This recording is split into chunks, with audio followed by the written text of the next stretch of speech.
You know, if we didn't have a place to go on Saturday, first place we went was New London, because that racetrack had special way about it.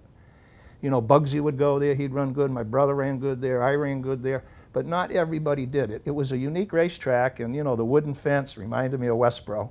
You get up too close to that thing and you're tangling with it. You know, I would come there, and of course, when I pulled in the gate, a lot of people didn't like me going there. I remember Dick Dunn all the time would say, you know, you don't have to come here every Saturday night, do you? Because, you know, he was the guy. One of the things I liked about the Yankee All Star League races, just because it wasn't a big horsepower track, was the kind of track where local knowledge could pay off. The best Waterford guys could mix it up with the best invader.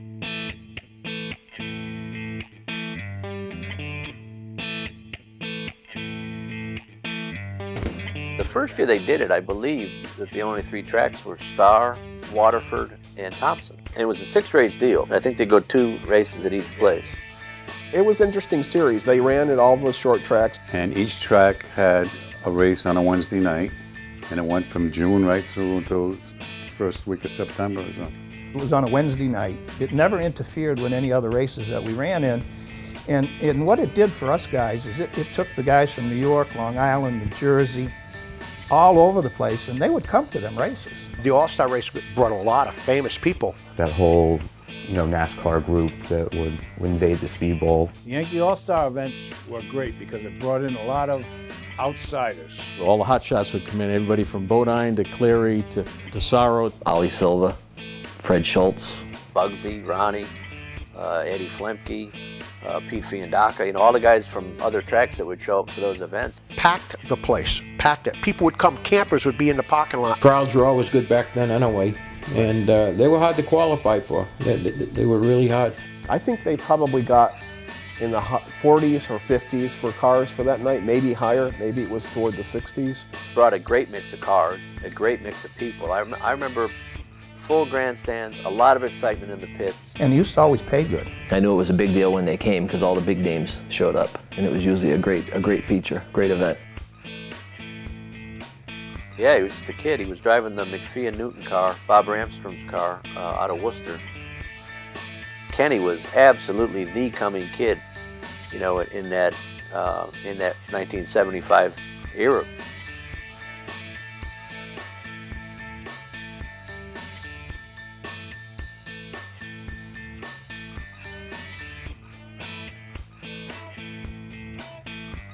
Kenny and I had run there, so yeah, both of us were really schooled on how to run on that racetrack.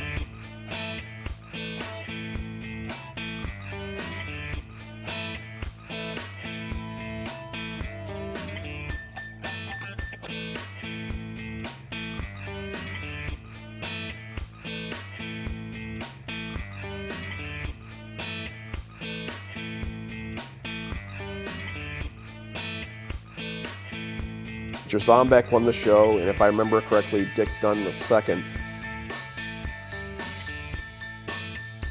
It was a big deal. It was the first real touring mod series. There's a great photo around of the cars parked on the front straightaway before the start of the All-Star race. And you just go down the row and you look at the mix. Jeff Bodine's, you know, bright red and gleaming chrome #1.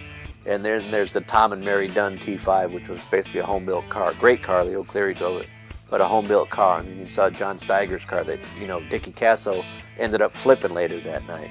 I remember a bad accident down in Turn 1. Dick Casso was in Steiger's #7, and Paul Richardson was racing against him. Paul had come down from New Hampshire with his #97 Pinto, and those two tangled. And I always remember seeing Casso going way up in the air. I remember being able to see the roof of the car with the number on it and all that, and like way down. I was in Turn 3 or 4, and seeing that car up in the air on the roof, it's like, oh my gosh, that's quite the crash.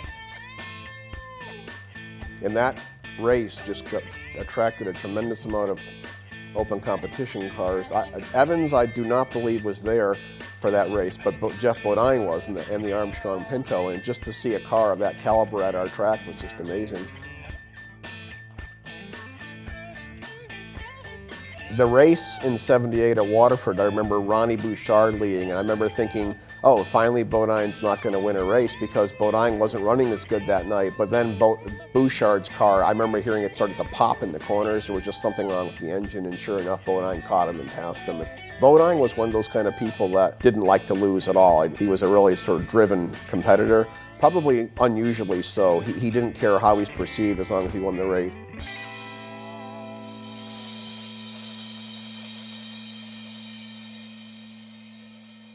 The Yankee All Star League, I wish you could do something like that today, but I guess the problem is a lot of the little tracks that would have sent cars to those events, either the rules are different at those places and you can't do it anymore, or some of those tracks just don't exist anymore.